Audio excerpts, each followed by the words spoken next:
اللہ قرآن میں کہتا ہے یاد کرو اس وقت کو جب ہم نے فرشتوں سے کہا کہ ہم زمین پہ خلیفہ بنانے والے، تم نے صرف ایک کام کرنا ہے، اسے کرنا ہے سجدہ۔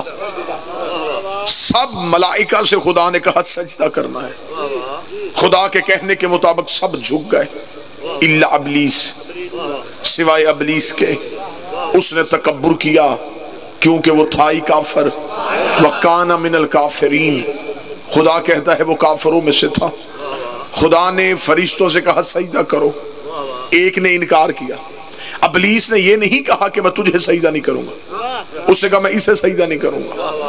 ابلیس نے اللہ کے سجدے کا انکار نہیں کیا، حجت کا انکار کیا۔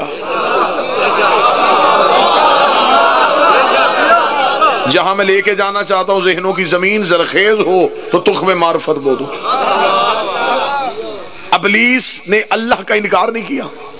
ابلیس کل بھی یا اللہ مدد کا قائل تھا اور وہ آج بھی ہے۔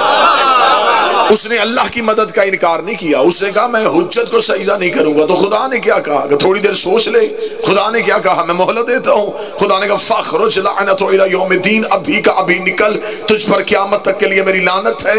جتنا ملکوال کا مجمع اس مقدس دربار میں بیٹھا ہے اگلی سطر پہ عقید عرش پہ جا کے ٹکرائیں گے۔ خدا نے فوراً کہا ابھی نکل جا، اس لیے کہ تو نے حجت کا انکار کر دیا ہے۔ آؤ سارے کا سارا ملکوار اللہ سے پوچھے میرے مالک یہ تجھے مانتا ہے، تجھے سجدہ کرتا ہے، تجھے رحمان مانتا ہے، تجھے رحیم مانتا ہے، تجھے رب مانتا ہے، تجھے خالق مانتا ہے۔ اس نے ایک حجت کے سجدے کا انکار کیا، تو نے اتنا بڑا نمازی لعنتی بنا دیا۔ اس نے 6.5 لاکھ سال تجھے سجدہ کیا تھا۔ چل اگر تو نے اسے سزا ہی دینی ہے تو اسے تھوڑی سی مہلت دے دے، ہو سکتا ہے تھوڑی دیر بعد تیری بارگاہ میں واپس آئے، واپس آ کے معافی مانگ لے، پھر تجھے معاف کرنا پڑ جائے۔ اس کی نمازیں دیکھ، اس کے سجدے دیکھ۔ خدا نے کہا فوراً اس لیے نکال دیا ہے کہ حجت بھی پہلی ہے، منکر بھی پہلا ہے، حجت بھی پہلی ہے، منکر بھی پہلا ہے۔ اگر میں آج اسے معاف کر دیتا، کل کو بڑے بڑے حجت کے منکر نمازوں کے ٹوکرے اٹھا کے میرے دروازے پہ آ جاتے کہ تو نے اسے بھی معاف کیا تھا، تو ہمیں بھی معاف کر دے۔ اب میں جملہ پڑھ کے اندازہ کروں گا کہاں سے دعا نکلتی ہے، کہاں سے دھواں نکلتا ہے۔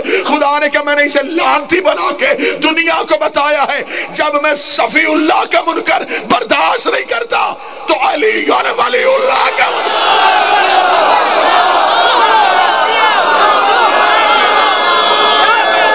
آخر تک ہاتھ اٹھا کے حیدری، جب میں نے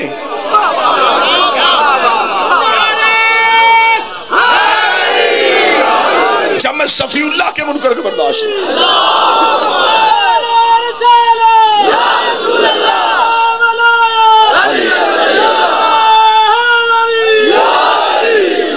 خدا نے کہا تو نے حجت کا انکار کر دیا۔ میری عبادت وہ نہیں جسے تو چاہے، میری عبادت وہ ہے جسے میں چاہوں۔ جب میں نے کہا کہ کر سجدہ تو پھر تو کر سجدہ۔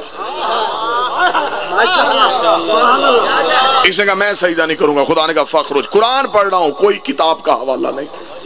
ابھی تک میری نظر کے سامنے قرآن کی آیت ہے، ایک لمحے کے لیے قرآن سے ہٹ نہیں سکتے۔ خدا نے کہا نکل میرے دربار سے، تجھ پر قیامت تک کے لیے میری لعنت۔ خدا نے ابلیس کو لعنتی بنایا تھا حجت کے انکار کی وجہ سے۔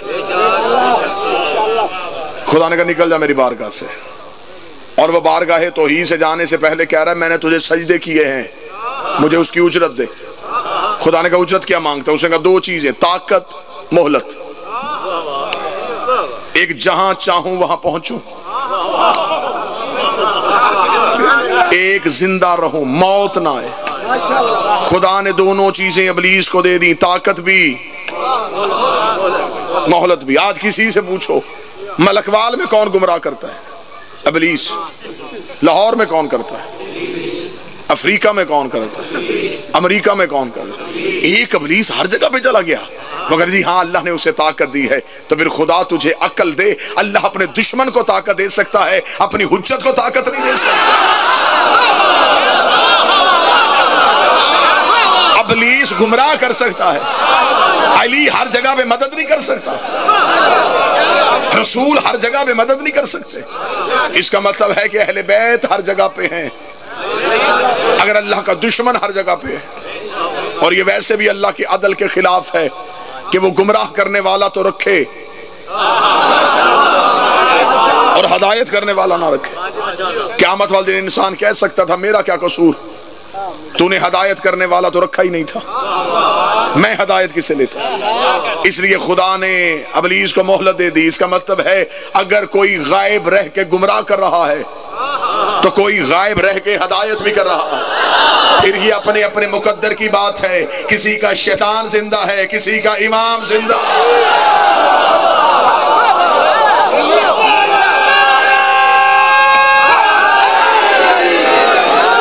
بارگاہ ربوبیت سے نکل گیا ابلیس حجت کے انکار کی وجہ سے۔ ایسا ہی ہے جی، قرآن منبر پہ لے کے آؤ، یا مانو یا پھر منواؤ۔ نکلا ہے ابلیس تو انکار حجت کی وجہ سے۔ اس نے اللہ کا انکار نہیں کیا، اس نے اللہ کے خلیفہ کا انکار کیا۔ اگلا چیلنج جو ابلیس نے کیا وہ میں چیلنج پڑھنے لگا مجھے۔ خدا نے کہا نکل میرے بارگاہ سے۔ وہ بارگاہ توحید پہ کھڑا ہے۔ خدا نے کہا کیوں نہیں جا رہا؟ اس نے کہا دو طاقتیں تجھ سے لے لی ہیں، اب میں تجھ سے مقابلہ کروں گا۔ خدا نے کہا کیسا مقابلہ؟ اس نے کہا تو نے مجھے نکالا ہے، میں لوں گا آدم کی نسل سے بدلہ، آدم کا بدلہ آدم کی اولاد سے لوں گا۔ جو اس نے چیلنج کیا وہ چیلنج بھی قرآن میں ہے۔ اس نے یہ نہیں کہا کہ میں بندوں کو نماز نہیں پڑھنے دوں گا، میں انہیں سحر و افطار سے روکوں گا، میں انہیں اللہ کے گھر کے حج سے روکوں گا۔ اس نے ایک چیلنج کیا جو آج بھی قرآن میں، اسے کہا میں صراط مستقیم پہ بیٹھوں گا، میں آدم کی اولاد کو صراط مستقیم سے ہٹاؤں گا۔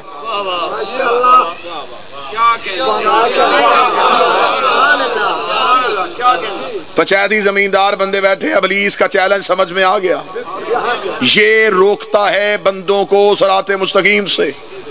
لڑائی ختم ہو جاتی ہے، جھگڑے ختم ہو جاتے ہیں، ملک سے فرقہ واریت کا خاتمہ ہو جاتا ہے۔ اگر امت کا اتحاد ایک جگہ پہ ہو جائے، پہلے بیٹھ کے یہ طے کریں یہ صراط مستقیم کیا ہے۔ ایسا ہی یہ صراط مستقیم کیا ہے جس سے ابلیس لوگوں کو روک رہا ہے؟ آخر یہ صراط مستقیم کوئی چیز ہے جس سے ابلیس روک رہا ہے؟ یہ نماز ہے، یہ روزہ ہے، یہ زکوٰۃ ہے، یہ حج ہے، یہ کیا ہے؟ کس سے روک رہا ہے؟ بادشاہ حسین کی عزت کی قسم، ادھر رکھو شیعہ کتابوں کے ڈھیر، ادھر رکھو سنی کتابوں کے ڈھیر۔ شیعہ اٹھے تو شیعہ کتاب سے دکھاؤں، سنی بھائی پوچھے تو سنی کتاب سے دکھاؤں۔ ملا علی متکی جیسا بندہ، اہل سنت بھائیوں کا عظیم نام، اپنی کتاب کا نزل المال میں لکھ گیا۔ مدینے کی مسجد تھی، نبی خطبہ دے رہے تھے، نبی خطبے دیتے دیتے ایک صحابی اٹھا، اس نے یا رسول اللہ ما ھذا صراط مستقیم، یہ صراط مستقیم کیا ہے؟ نبی نے چہرہ پھیرا، صحابی ادھر سے آ گیا، اس نے یا رسول اللہ صراط مستقیم کیا ہے؟ نبی خاموش ہوئے، صحابی ادھر سے آ گیا، اس نے یا رسول اللہ صراط مستقیم کیا ہے؟ ملا علی متکی کہتے ابھی نبی چپ تھے، یہ مسجد کے دروازے میں ابو طالب کا بیٹا علی آ گیا۔ رسول نے کہا اپنا سوال دوبارہ کر، اس نے کہا میں نے پوچھا ہے یہ صراط مستقیم کیا ہے؟ ملا علی متکی لکھتے ہیں رسول نے اپنے دائیں ہاتھ کی انگلی کو علی کی جانب بڑھا کے 3 دفعہ کہا ھذا علی صراط مستقیم، ھذا علی صراط مستقیم، ھذا علی صراط مستقیم۔ اب ملک وال جتنا بول سکتا ہے اتنا بولے۔ ابلیس نے کہا تھا میں بندوں کو صراط مستقیم سے روکوں گا، ہمیں پتہ چل گیا ابلیس لا الہ سے نہیں روکتا، علی ولی اللہ سے۔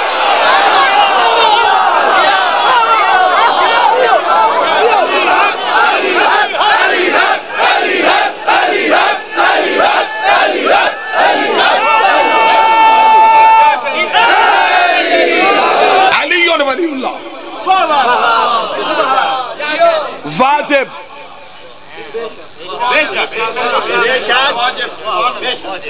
گھر گھر میں بحث، علی واجب ہے، علی مستحب ہے، علی واجب۔ اس گھر کو آگ لگ گئی جس علی کے لیے شیعہ ہوئے تھے، اسی علی کو چھوڑ دیا۔ علی واجب ہے، علی مستحب ہے، کتاب ادھر سے بھی کتاب ادھر سے بھی۔ جھگڑے ختم کرو، میرا ملک مزید نقصان برداشت نہیں کر سکتا۔ جتنی اس ملک میں مذہب کے نام پہ سیاست ہوئی ہے، کسی اور اتنا مولویوں نے کافروں کو مسلمان نہیں کیا جتنا مسلمانوں کو کافر کر دیا۔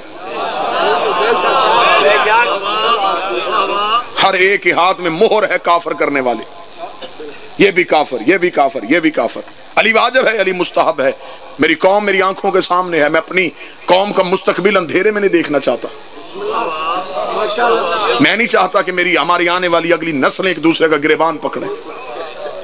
عزت والے خاندان وہ ہوتے ہیں جو گھر کی لڑائی چار دیواری میں حل کرتے ہیں۔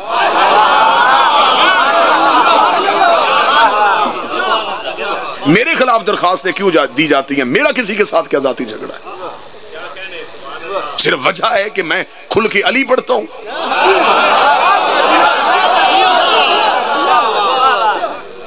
جتنا ہمیں اس ملک کی سرحدوں سے پیار ہے، ہم نے ہر دور میں افواج پاکستان کے ساتھ دیتے ہوئے اس ملک کے دہشت گرد ٹولوں کی مخالفت کی ہے۔ ہم اس ملک میں کرایہ دار نہیں، ہم مالک ہیں۔ ہم محمد علی کی اسی عقیدے کے امین ہیں۔ ہم کوئی غیر ملکی فکر اس ملک میں نافذ نہیں ہونے دیں گے۔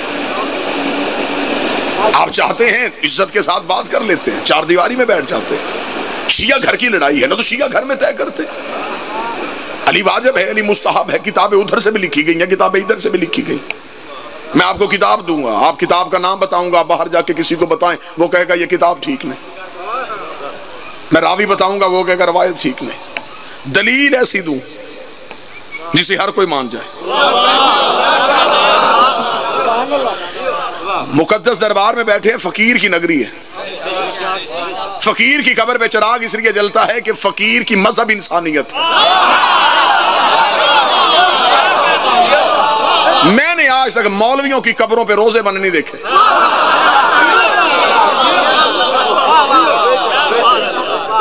بڑے بڑے مولوی دنیا سے چلے گئے، میں نے کسی کی قبر پہ جلتے ہوئے چراغ نہیں دیکھے۔ جب بھی سبز چادر دیکھی تو کسی فقیر کی قبر پہ دیکھی۔ اس لیے کہ ان لوگوں نے انسانیت کے لیے کام کیا ہے۔ ان لوگوں نے بھائی کو بھائی سے نہیں لڑایا، انہوں نے مذہب کو سیاست کے طور پر استعمال نہیں کیا۔ کیا کہنے، مجھے فقیر کی 4 سطریں یاد آ گئیں۔ اسے کہا مفلس جو اپنے تن کی کباب بیچ رہا ہے۔ عقیدے والا بندہ ہوں، ساری زندگی میں نے فقیر کے قدموں میں گزاری۔ بابا امداد شاہ شرازی بادشاہ، میرا مالک پہلوئے حسین میں جگہ عطا فرمائے۔ ہم کون ہوتے ہیں ان کے لیے مغفرت کی دعا کرنے والے؟ میرا بچپن کا ایک دور سید کی دعا کے ساتھ گزرا ہے۔ میں نے اپنی زندگی کا پہلا اشرا پنڈ رحیم شاہ پڑھا تھا۔ میں بھی سکول میں پڑھتا تھا، میں نے اشرا پڑھ دیا تھا یہاں۔ میں نے زندگی میں ہمیشہ فقیر سے زیادہ مذہب لیا۔ اسے کہا مفلس جو اپنے تن کی کباب بیچ رہا ہے، وائز بھی تو منبر پہ دعا بیچ رہا ہے۔ ہائے ہائے، مفلس جو اپنے تن کی کباب بیچ رہا ہے، مفلس جو اپنے تن کی کباب بیچ رہا ہے، وائز بھی تو منبر پہ دعا بیچ رہا ہے۔ فقیر نے آگے حل بھی خود ہی بتا دیا، انہوں نے کہا دونوں کو درپیش مسائل اپنے شکم کا، وہ اپنی خودی یہ اپنا خدا بیچ رہا ہے۔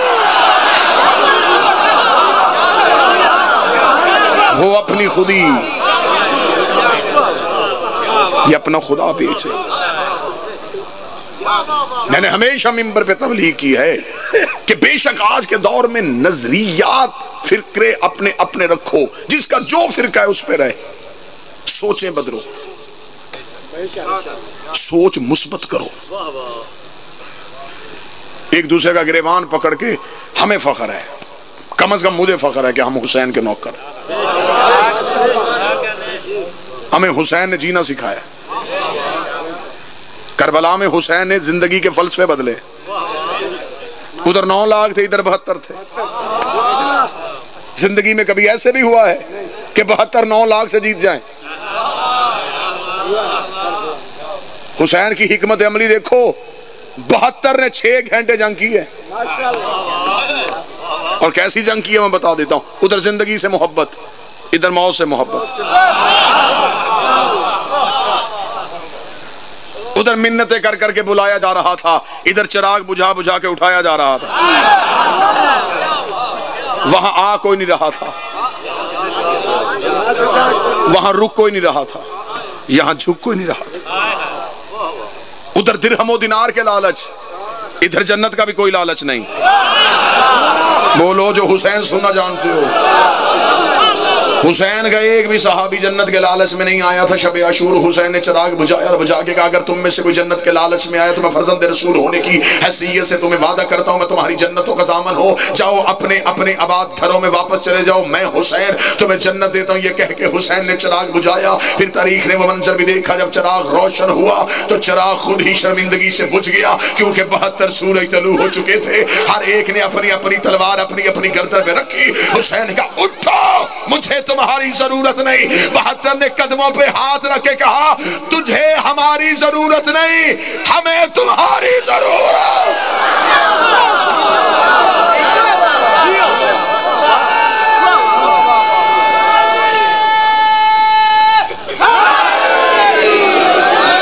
کیا لڑائی ہے؟ علی واجب ہے یا علی مستحب ہے؟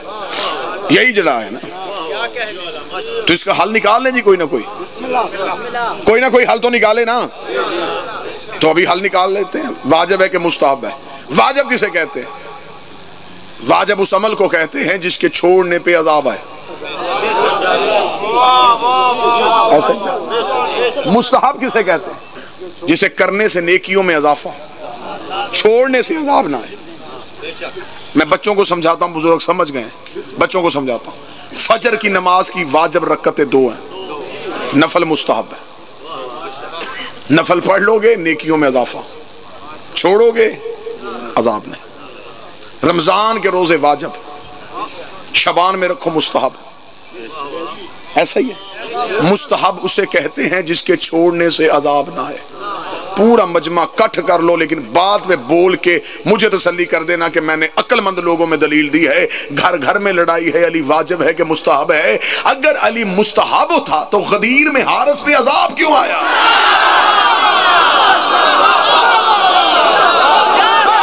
بولو جو علی کے نوکر ہو.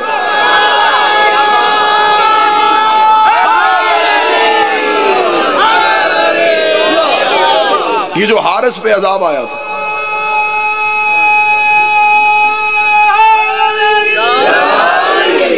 یہ جو حارث پہ عذاب تھا, یہ لا الہ کے انکار میں تھا, محمد رسول اللہ کا انکار کیا تھا.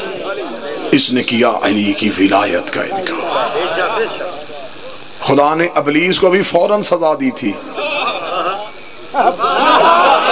بھول گئے آپ تقریر جہاں سے میں نے شروع کی تھی, میں تو وہیں آ گیا. اسے بھی فوراً سزا, اسے بھی فوراً سزا, اسے بھی نہیں چھوڑا, اسے بھی نہیں چھوڑا. ملکوال منڈی بہاؤدین گرد و نواح کا مجمع انصاف کر دے تو میں نتیجہ دے کے سلام کرنے لگا ہوں. خدا نے اسے بھی نہیں چھوڑا, اسے بھی نہیں چھوڑا, کیونکہ ان دونوں کے درمیان یہ معاہدہ طے پایا تھا, تیرے دشمن میں ماروں گا,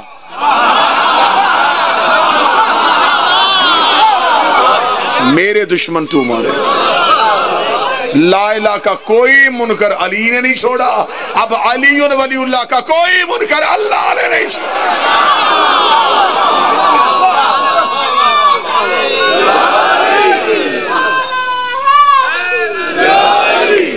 اور واہ علی کا دشمن تیرا عجیب مقدر, یہاں بھی جلنا وہاں بھی جلنا, یہاں فضائل سے جلنا وہاں حقیقت سے جلنا. جلتا ہے منافق تو دھواں تک نہیں اٹھتا, ہم آگ لگاتے ہیں کسی اور طرح سے.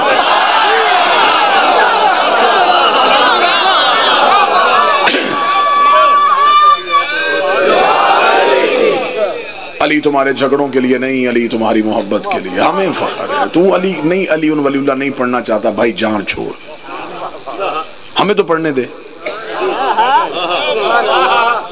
تجھے نہیں ماتم اچھا لگتا نہ کر, ہمیں تو کرنے دے. لڑائی یہ نہیں ہے, ہم نے کبھی کسی کے گھر جا کے پتھر نہیں مارا. کتنے بانی بیٹھے ہیں جنہوں نے درخواستیں دی کہ فلاں بندے کو شہر میں نہ آنے دیا جائے.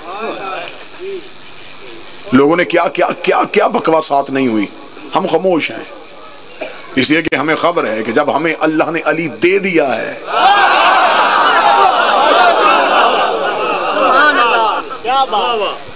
تجھ میں اور ہم میں یہی فرق ہے,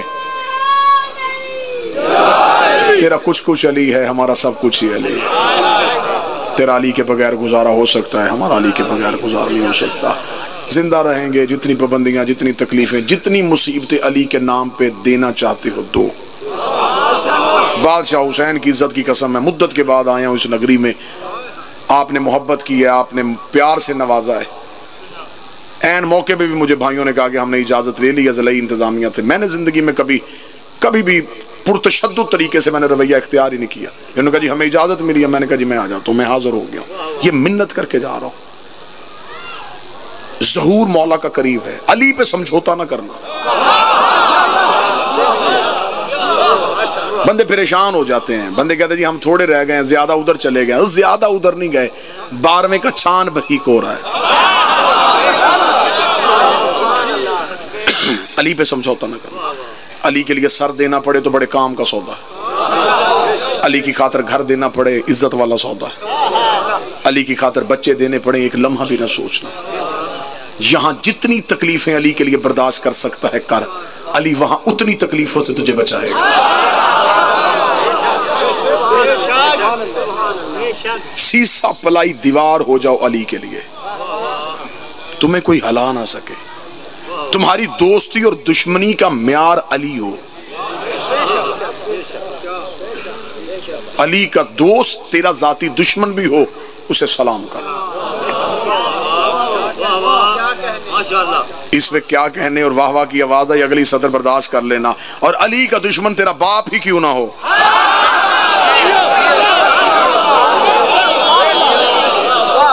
اس پہ کوئی شک نہیں۔ علی نے ہمیں جینا سکھایا ہے۔ آج بندے کہتے ہیں علی ولی اللہ کہاں لکھا ہے؟ تیرے جگر میں طاقت ہے، تو کتاب کاغذ قلم ہاتھ میں پکڑ، میں تجھے بتاؤں علی ولی اللہ کہاں لکھا ہے۔ بطول کے پہلو پہ لکھا ہے، حسن کے کفن پہ لکھا ہے، حسین کی 13 ضربوں پہ لکھا ہے،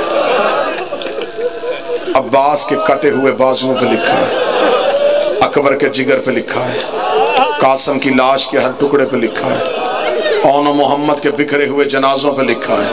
کوئی سید بیٹھا ہو تو ہائی اونچی آواز میں کہہ دینا، سکینہ کے رخساروں پہ لکھا ہے، زینب کے سر پہ لکھا ہے، سجاد کی ہتھکڑیوں پہ لکھا ہے، باکر کی پشت پہ لکھا ہے، بغداد کے پل پہ پڑے ہوئے جنازے پہ لکھا ہے، قم کی پہاڑیوں میں رونے والی سیدزادی کے برقعے پہ لکھا ہے۔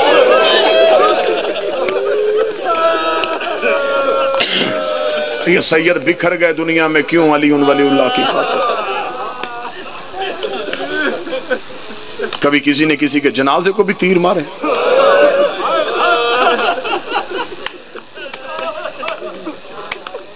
علی کے بیٹوں کے جنازوں پہ تیر لگے۔